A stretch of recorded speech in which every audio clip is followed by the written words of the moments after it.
Tiếp tục nha.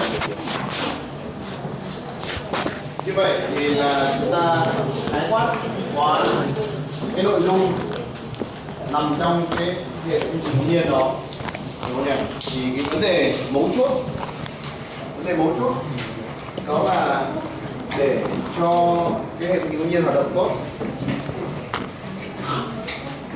đó là chúng ta phải đảm bảo trong cái hệ phương trình tự nhiên đó chúng ta phải thực hiện được kiểm định tính ngoại sinh, đó gọi là test for exogenous, kiểm định cái tính ngoại sinh. Thì chúng ta có thể dùng Postman test, rồi sau Postman test thì còn rất nhiều các cái test khác người ta phát triển lên. Chúng ta có thể sử dụng RAS để lấy cái nội dung các cái test mới, nhưng mà trong reviews thì nó không có, đúng nhỉ? Cái reviews thì nó chỉ lấy cái phần căn bản thôi. Thì trên cơ sở những cái hạn chế đó, tức là như thế này, đôi khi xây dựng mô hình, giả sử như cái hệ phương trình tự nhiên tôi test ra thì các cái biến trong cái dạng phương trình rút gọn nó không đảm bảo tính ngoại sinh thì làm nào, hoặc là trong cái hệ thống chúng ta xây dựng đó toàn bộ là nội sinh hết, không kiếm được cái thằng nào ra là ngoại sinh cả, hoặc là cái vấn đề ngoại sinh nó cũng bị hạn chế. Cho nên là dẫn tới đấy là lý do tại sao mà R bình phương của phương trình ngẫu nhiên nó chỉ có tầm khoảng 50-60% có ý nghĩa không như vậy, đúng không nhỉ? Thì để xử lý vấn đề đấy thì năm 1980 Christopher Sim, nhớ không nhầm cái tên đó là Christopher, còn chắc chắn là Sim, đúng không nhỉ? Thì đề xuất một cái phương pháp phát triển từ cái hệ phương trình ngẫu nhiên, đó là phương pháp vàng, nó gọi là Vector Autoregressive Model, tức là mô hình vector tự hồi quy. Mô hình vector tự hồi quy thì mô hình này ấy, được không nhỉ? Thì nó được thực hiện theo nghĩa đó là một cái mô hình về một cái hệ thống phương trình, trong đó có hơn một biến phụ thuộc. Ví dụ như thế này nhé, trong mô hình vector tự hồi quy hai chiều, cái chương trình cái trường hợp đơn giản nhất thì là nó có hai biến phụ thuộc. Nó có hai biến phụ thuộc Y1 và Y2. Như vậy là biến Y1, biến phụ thuộc thứ nhất, nó được biểu diễn ở phương trình này, và biến phụ thuộc thứ hai biểu diễn ở một cái phương trình khác, nhưng mà nằm trong cùng hệ thống. Đấy. Cho nên là cái biến phụ thuộc khi mà nó nhiều hơn một thì nó có thể được viết ở dưới dạng vector là như thế này. Tôi viết được dưới dạng là Y1T và Y gì nhỉ? Y2T, đó là dạng vector. Và vector tự hồi quy autoregressive thì chúng ta biết được rằng là univariate autoregressive, tức là tự hồi quy đơn chiều thì là IT phụ thuộc IT-1, IT-2 vân vân, IT-P, được không nhỉ? Đấy là tự hồi quy phụ thuộc vào chính nó. Nhưng bây giờ là một vector, tức là hai biến, cho nên tại sao chúng học trong chương này nó gọi là multivariate là như vậy. Thì có hai biến và tự hồi quy với chính nó, thì chúng ta nhìn vào đây thì chúng ta thấy được rằng là IT-1 này, Y1T này phụ thuộc vào Y1T-1, như vậy là autoregressive rồi, được không nhỉ? Rồi Y1T-K, nó như vậy là ở đây có tới tận là K biến trễ của chính Y1T, được không nhỉ? Rồi lại phụ thuộc cả vào Y2T nữa, tức là thằng Y2 này nó có tác động tới Y1, được không nhỉ? Và ngược lại Y2T này phụ thuộc cũng tới K biến trễ Y2T-1 và phụ thuộc cả Y1. Như vậy trong hệ phương trình vector này đó, Y1 phụ thuộc chịu tác động bởi Y2, nhưng đồng thời Y2 cũng chịu tác động bởi Y1. Theo chúng ta cái yếu tố này, cái tính chất này có nghĩa là gì? Trong hệ thống này nhé, nó cho phép hai thằng này tác động qua lại lẫn nhau. Điều đấy có nghĩa là gì? Nó sẽ tương quan, không? Lát nữa tôi sẽ nói câu chuyện tại sao mà không thể gọi là tương quan được. khi nó tác động qua lại với nhau thì có nghĩa là sao? Thì hai thằng này chúng ta cứ nói to lên. Tại sao? Một trong những vấn đề của học sinh Việt Nam chúng ta là chúng ta rất giỏi nhưng chúng ta lại thiếu đi cái sự tự tin. Nên là vấn đề là trẻ em Việt Nam khi đi ra nước ngoài nó gặp một cái vấn đề là rất nhiều em bé bị trầm cảm. Bởi vì trẻ con Tây, cái giáo dục của con Tây nó khác với giáo dục của Việt Nam. Nó rất là confidence. Và khi trong lớp học, khi đi học, tôi gặp nhiều trường hợp là trẻ Việt Nam bị trầm cảm ở chỗ là như thế này. Trẻ con Tây nó quá tự tin, overconfidence. Nó dành hết các phần phát biểu, nó dành hết các activities và cô giáo không kiểm soát nổi vì nhiều lý do khác nhau. Nhưng mà chắc chắn không có phải là lý do phân biệt chủng tộc nhé. Không hiểu, chết ngay. Cho nên dẫn tới là trẻ con Việt Nam dù giỏi nhưng mà ngồi một góc thu lu co hẹp lại. Và kết quả là tự mình nói chuyện với mình thành tự kỷ. Giống như là cháu ở trên Facebook tự chém gió trên Facebook, xong bắt đầu bọn nó like vào cứ tưởng là người ta thích thật, nhưng tôi nói thật chúng ta đi like Facebook nó biết chúng ta không thấy cảm xúc nhiều lắm, bấm vào cái ủng hộ cho nó tí cho nó đỡ buồn, đúng không? Có ai nghiên cứu cái tỷ lệ mà like ủng hộ nó chiếm bao nhiêu % trong tổng số like trên Facebook? Không nhỉ? Thì quay trở lại vấn đề là chúng ta có gì chúng ta cứ nói thật to lên thì tôi mới biết thì không mất thời gian. Thì cái vấn đề như thế này, Y1, Y2 tác động qua lại với nhau thì có nghĩa là cái vấn đề về exogenality, vấn đề về ngoại sinh không còn tồn tại trong hệ phương trình va. Khi nó đã cho phép các biến phụ thuộc và tác động qua lại lẫn nhau như thế này đâu, được không nhỉ? Thì biến nào cũng là biến nội sinh, biến nào cũng là biến nội sinh. Như vậy thì cái vấn đề ngoại sinh thì trở thành một cái trường hợp đặc biệt chứ không phải là vấn đề trọng tâm. Đấy thì cái cốt lõi của việc nghiên cứu mô hình va nó nằm ở chỗ đó. Cho nên là cái câu chuyện là nhiều người bảo em sợ học môn econometrics lắm, bởi vì là cái phần mềm nó khó bấm ra kết quả sống lung, em không hiểu nó là cái gì, được không nhỉ? Thì bây giờ chúng ta học căn bản rồi, chúng ta thấy được rằng là khó hay không thì sách nó có hết rồi, nhưng mà cái ý nghĩa học nó để làm gì và sử dụng như nào, đấy là cái câu chuyện quan trọng, được không nhỉ? Thì trong trường hợp này thì Y1 và Y2T này đều là endogenous, đều là nội sinh. Và chính vì đó cho nên là hệ phương trình va này nó phát triển mạnh mẽ và được nghiên cứu bổ sung tăng cường nhiều và ứng dụng nhiều trong thực tế. Và cho tới năm 2011 thì Sim được trao giải Nobel cho nghiên cứu của mình về va.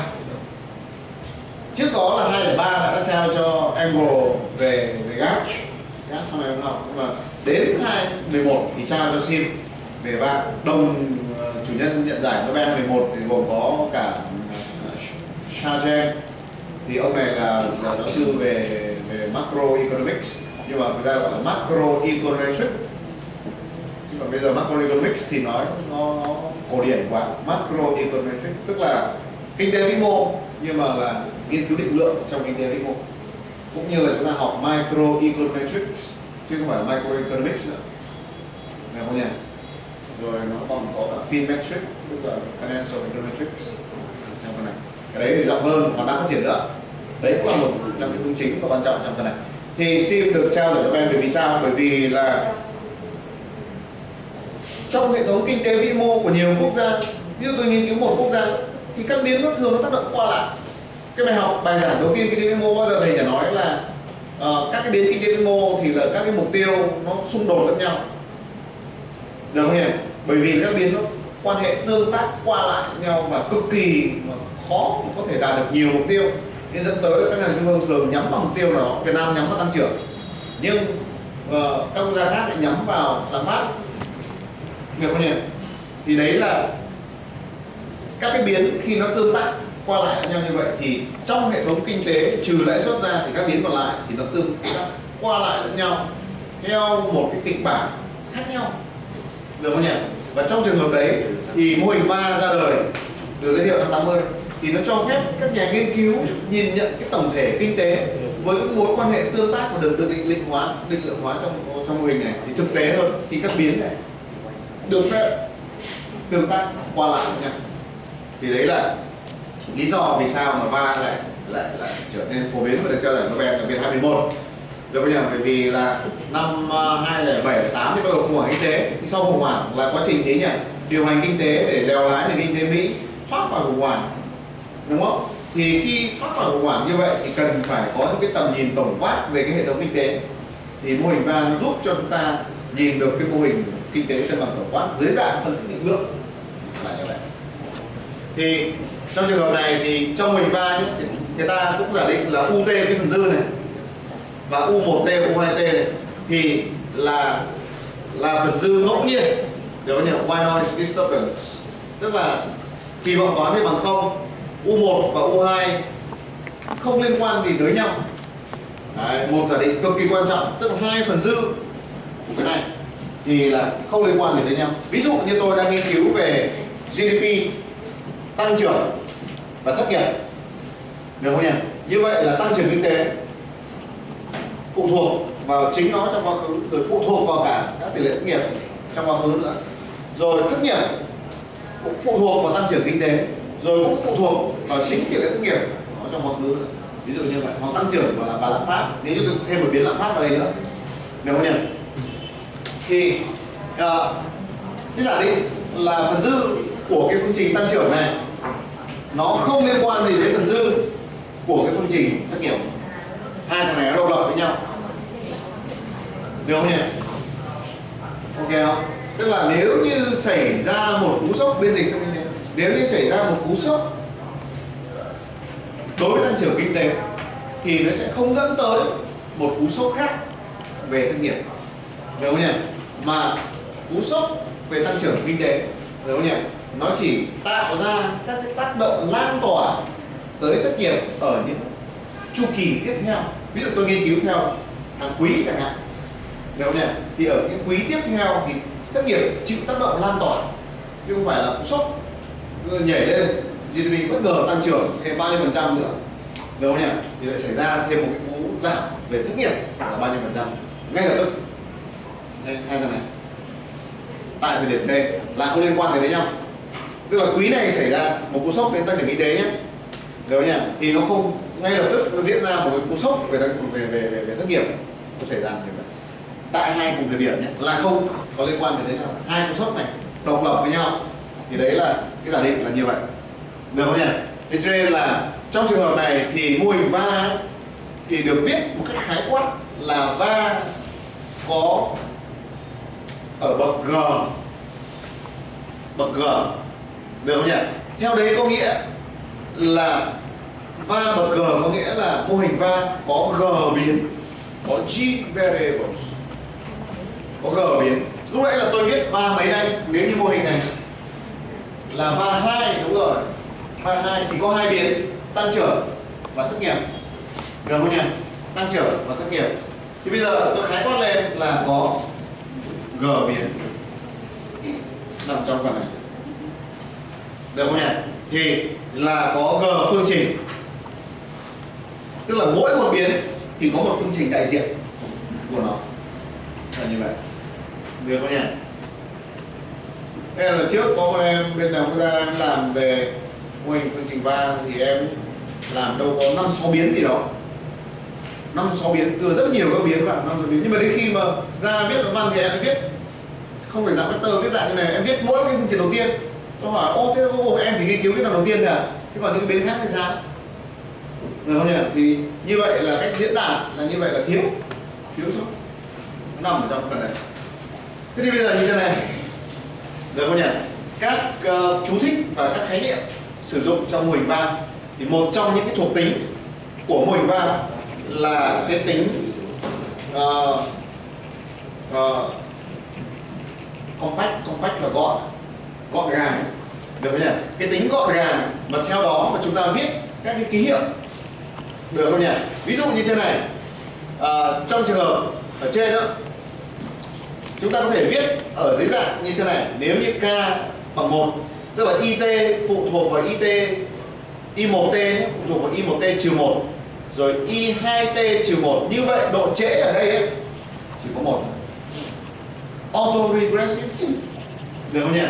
Va 2 xin lỗi, cái hệ phương trình va này thì là g bằng như này, nhưng mà xin lỗi tôi viết đây trong này mới đúng này, bây giờ mới đúng này, là ví dụ tôi viết trong này là 1 hoặc 2 hoặc là gì đó, tức là khái quát đây là k, tôi viết đây là k đây, hiểu không nhỉ?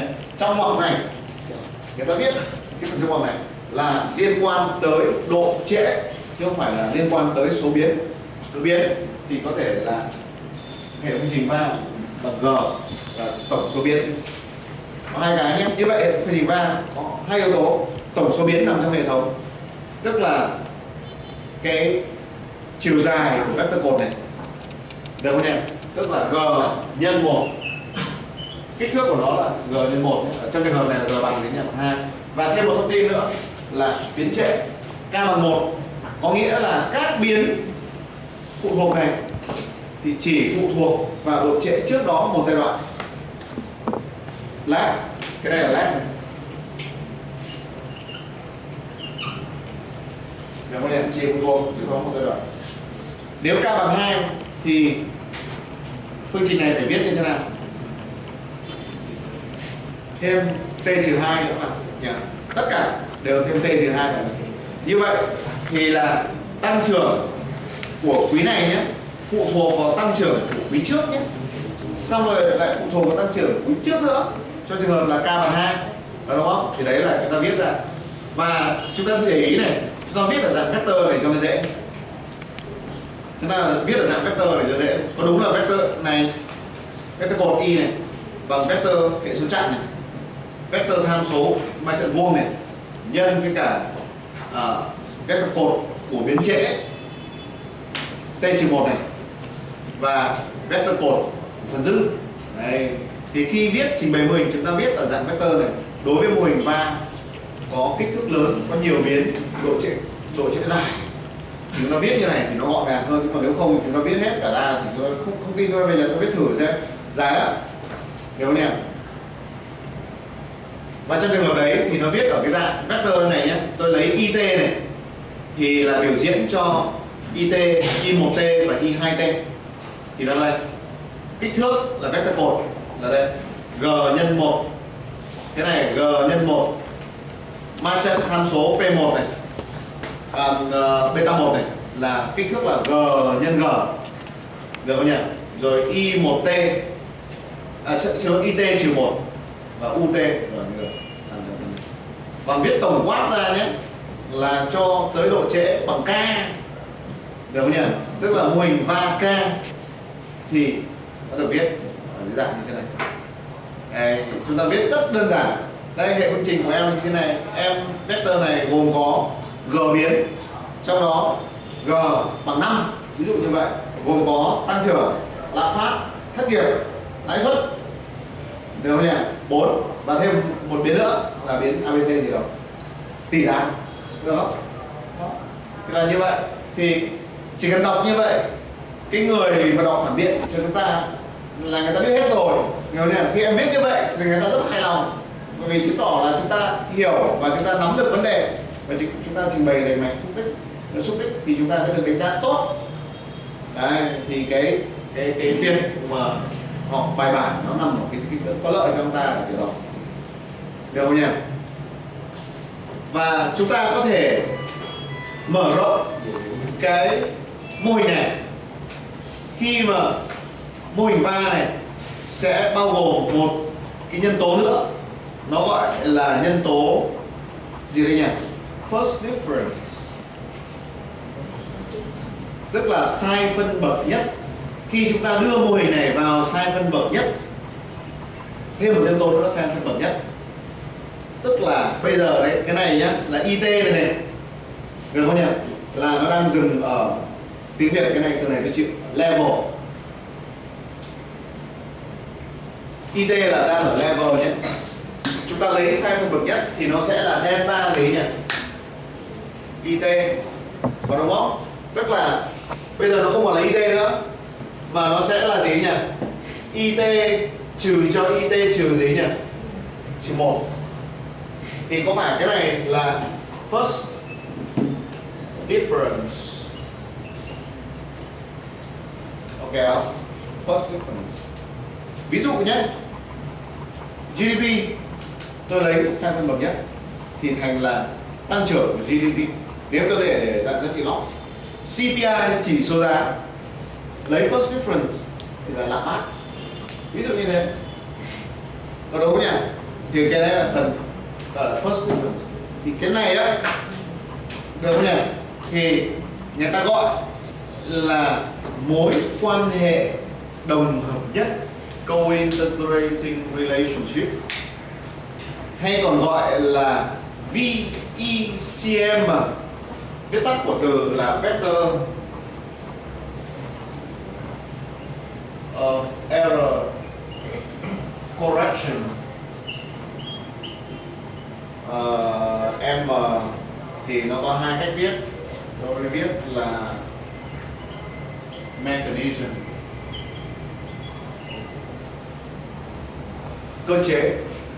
cơ chế điều chỉnh rủi ro của mô hình dạng vector, được không nhỉ? Thì cái này nó là cái gì, tại sao lại như vậy, thì nó là một câu chuyện rất dài về nghiên cứu lý thuyết, được không nhỉ?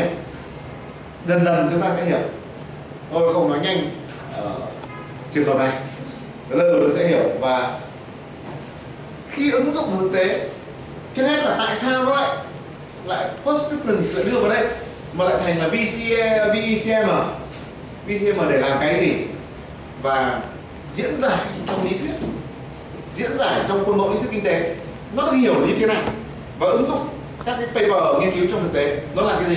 Thì đấy là nhiệm vụ của chúng ta học nốt cái phần này, được không nhỉ? Thì trong phần này nó đầy đủ hết cả data, phần thực hành cả data, cả code code racks để làm ra được kết quả đấy như thế nào, để mô tả paper như thế nào, rất đầy đủ. Cái phần cuốn sách này rất hay đấy, được không nhỉ? Thì cái ưu điểm, lát quay lại trở lại về cái vấn đề ở VECM này nhé, đấy là câu chuyện sau. Bây giờ trước hết là đi so sánh va với cả hệ phương trình ngẫu nhiên,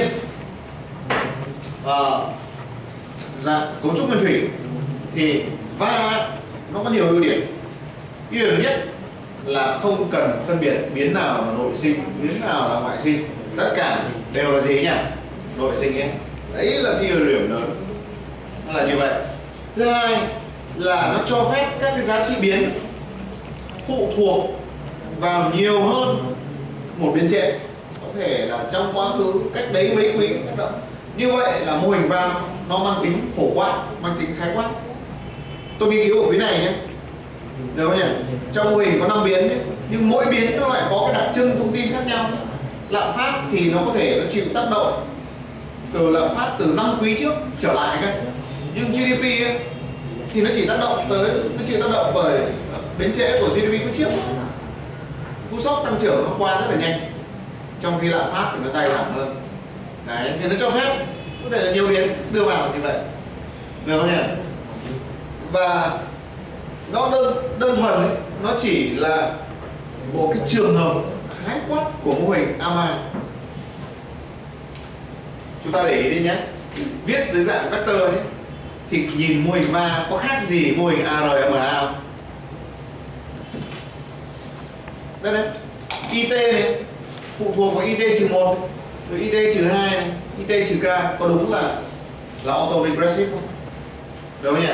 Rồi nếu như tôi cho phép UT phụ thuộc vào UT-1, theta U gì đó thì là RMA rồi.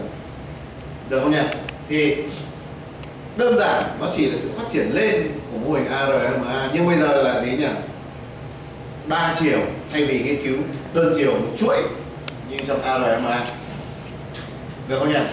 Và điều kiện đặt ra là như thế này, là không có các cái biến, cái này nó gọi là contemporaneous terms ở bên phía phải của phương trình. Cái bên này bên này không có biến contemporaneous. Contemporaneous là gì? Contemporaneous, tôi mở chút này.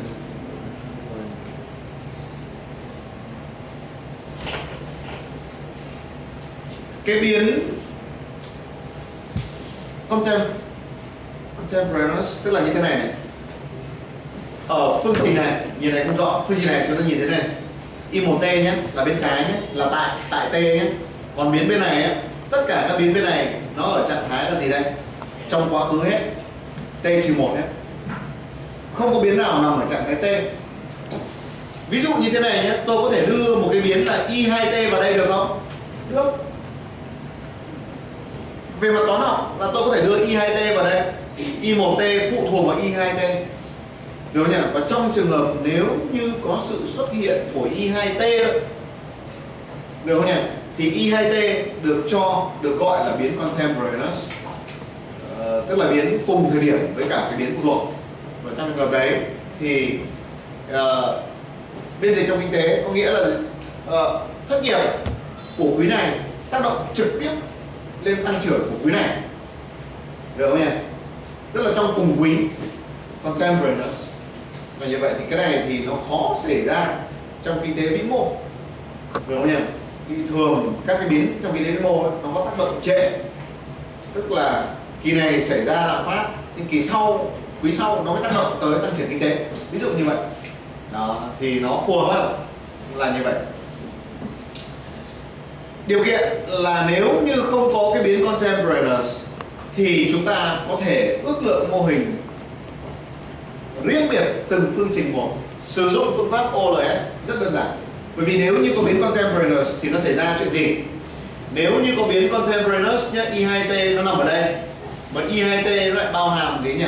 u2t, được không nhỉ? Thì y2t nó nằm đây thì u2t với u1t tương quan với nhau, thì các tham số có thể ước lượng bị chệch, ví dụ như vậy. Nên là dẫn tới là nếu như mà không có cái biến contemporaneous thì hoàn toàn có thể dùng phương pháp ước lượng rất đơn giản phổ biến là dùng OLS là ước lượng được ngay, được không nhỉ?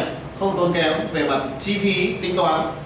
Rồi các phương pháp nghiên cứu về dự báo thì thường tốt hơn cái mô hình structure, cái mô hình này, mô hình ngẫu nhiên dạng nguyên thủy.